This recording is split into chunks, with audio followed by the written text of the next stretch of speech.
Hi everybody, welcome to the channel. I'm Britt, creator of The Style Shaker, your guide to better for you beauty, skincare, and beyond. I try these products out for you, share my honest reviews over here. Also, you have a better idea of what to buy, and more importantly, what not to buy. Today, I am talking about the new SAIE concealer. It's their HYDRABEAM concealer. It's getting a ton of positive press out there right now, so I put it to the test. I will give you my brutally honest review per the usual over here. If you want to learn more about this before you buy it, then stick around and let's get into it. I purchased these products myself. You're getting my honest review over here as always. If you like that kind of a thing, take 2 seconds, hit the like button, show your love for the channel. It really does help here. Thank you so much for that. All right, I'm going to tell you 5 things now about this concealer that I think are going to help you make a decision. So, I have shades 1 and 2. I've tested hundreds of concealers, so I have a bit of a different kind of perspective, slightly warped, but I think it can work for you. So first up, I'm going to talk about ingredients. I'm not going to spend a long time here because they looked really good. I don't have major red flags to call out. There are coconut oil derivatives. I talk a lot about that and other ingredients that are inside back on the scorecard post, which is on my website. Links below to everything there, but ingredients looked really good. There's tomato, cucumber, elderberry extracts, anti-inflammatories, antioxidants. Up front is glycerin, sandwiched in between skin conditioning ingredients, which you can kind of feel in the silky nature of this. They look good. What else can I say? Let's get into application, how it applies. We'll talk a little bit about coverage. You're gonna see a demo and swatches. So I had shade 1 and 2 here. I will show you the swatches for each of those. I couldn't figure out which one I wanted, so I got 2, and I figured it's probably gonna be better for you all to see 2 of them instead of just 1 shade. There are 9 shades available total right now. This is supposed to be a very lightweight, whipped gel texture-like formula. It was pretty easy. The doe foot application is one of my favorite kinds. I also have pot concealers that I like, but the doe foot's pretty easy. You don't have to touch it. There's no cross-contamination. I wish the surface of the doe foot, this is really random, but I wish it was a little bit bigger.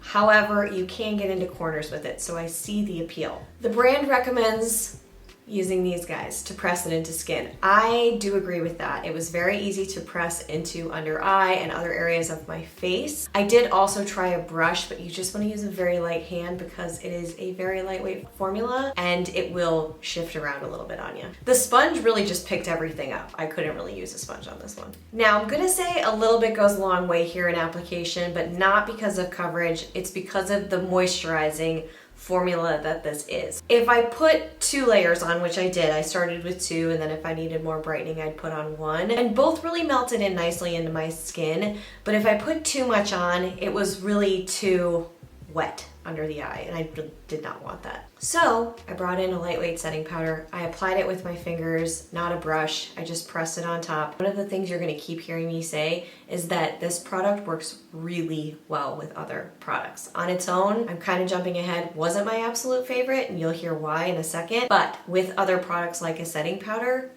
mwah. Chef's kiss. Application got a 4 out of 5. It was the highest of the bunch. Coverage, I could blend it all over my face, which I loved. One of my all-time favorite combinations, I've been testing this for about 2 weeks, is their SAIE Slip Tint with these concealers. It looks beautiful for some reason, and it's probably because maybe they were made to be like that, but if I need more coverage from the slip tint, then I can use this concealer, blot it around the rest of the face, and it's really a lovely way to go foundation free into the summer heat. This is definitely gonna be more sheer of a coverage. The brand states that, they are not lying. It's sheer and illuminating. They talk a little bit about blurring. It's a trick of the eye with the illumination.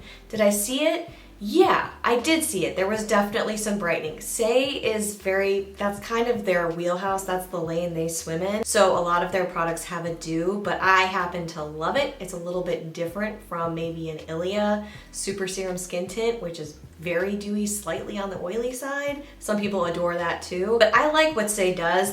In concealer, I think if you're looking for more of a sheer product, more of a wash, more of like a slight brightening and moisturizing, you're gonna like this. But if you're looking for heavy duty brightening and coverage, it won't say this on the SAIE site. I just said SAIE a lot. I looked through those reviews and a lot of people were like, this is it, this is the best. And a lot of people have loved it. My personal opinion here is it's not going to give you the real deal brightening opacity if you're looking for it. Don't claim to provide that, so I'm not mad at it. I'm just letting you know. For coverage, stayed with the claim, but I kind of wanted a little bit more, and I was reaching for some other products to get me there just a little bit more. So I would reach for the Hint Duet Perfecting Concealer, great option. Things like that, and I would blend it in. Now, it blended in beautifully with this product, but for that reason, on its own, it received a 3 out of 5 on coverage. I debated on that one. We all want to know about creasing, and we all want to know how it holds up.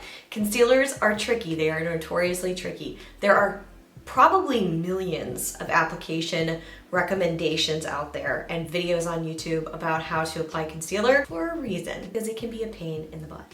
So, creasing. They never said in any claim that it wasn't supposed to crease. And again, in the reviews, I had rave reviews on their site. 5 star, 5 star, 5 star. Never creases, never settles into fine lines, great for mature skin. I have mature skin. I'm telling you, it's settled into fine lines. Definitely personal, so I'm not holding anything against those reviews, but I'm letting you know my personal experience here. I don't have much crepiness under the eye, and I had to set it, which helped alleviate that, but there was absolutely settling into fine lines, which totally makes sense. Because if you felt this formula, it is on the silkier side. It's more moisturizing. It's certainly not heavy, so it has its advantages.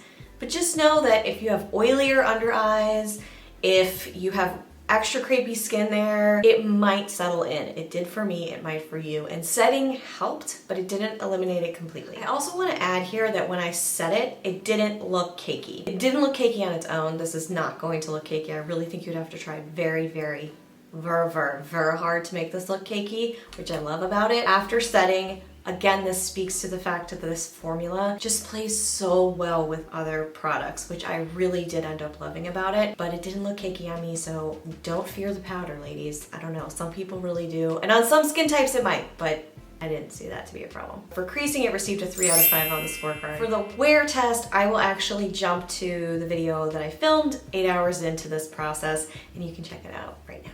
Boop. Let's do a little end of day wear test here. So what are we testing? The SAIE concealer. The SAIE concealer.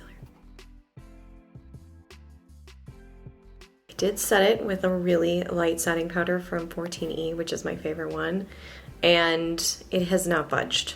It's faded a little bit, but it's performing really, really nicely. I just brought the exposure down a little bit, so I'm not faking you out here. This is natural light, and the wear test is really good. Again, it's faded slightly, but it was a lightweight concealer, so it might just be that too. It really held up nicely. If I had not set it, however, I think it would have probably looked really, really not so great. It just, sometimes having sheen under the eye just is not a good look. Rest of the face, beautiful, but because it was contingent upon another extra product, it received a 2 out of 5. So I'm going to tell you the final score here. It's going to sound a little shocking because it's a 12 out of 20, which sounds pretty brutal for something that everybody absolutely loves. But the thing is, I really like it. I really like this product. So here is my final verdict. And I know that all just sounded very counterintuitive, but the final verdict, would I add it to Britt's picks, the one pager with all of my favorites in there? I'm not quite there yet. But I really like this product. If you remember anything about this review outside of the demo and app or whatever, I think it is a really good, natural looking, hydrating concealer that works so well with other products. If you're just wanting something that you can swipe on and you don't need a lot of brightening, okay, great. And you don't have oiliness around under eye. But if you're wanting the extra stuff, it works better with other products. This is just, again, my personal experience. My word is certainly not gospel. I really liked it when it worked with other products. So on its own, I'm not quite there. However, this combination of the concealer with the slip tint, I'm wearing it right now on my face and it is winning me over. I do not have foundation on my face right now. There is a ring light. There's box lights behind me, so I have some decent lighting here, okay? I'm not gonna fake that. Also, I'm having a very good skin day. I do wanna put that out there. But still, it's a great combination. If I keep reaching for that, then it'll be on the list. If not, then it won't. What do you think about it? Are you gonna buy it? Have you bought it? What was your experience with it? Let us know in the comments below, and let us know your skin type. It really helps to have that additional context. Thank you so much for watching. I hope you found this helpful. That's the whole goal of the channel. It is my intention. As I learn, I share, and I hope it helps you figure out what to buy and what not to buy. If you did find it helpful, please do take 2 seconds, hit the like button if you haven't already. Subscribe if you want to stick around for more honest reviews over here, and I will see you right back here real soon. Until then, bye.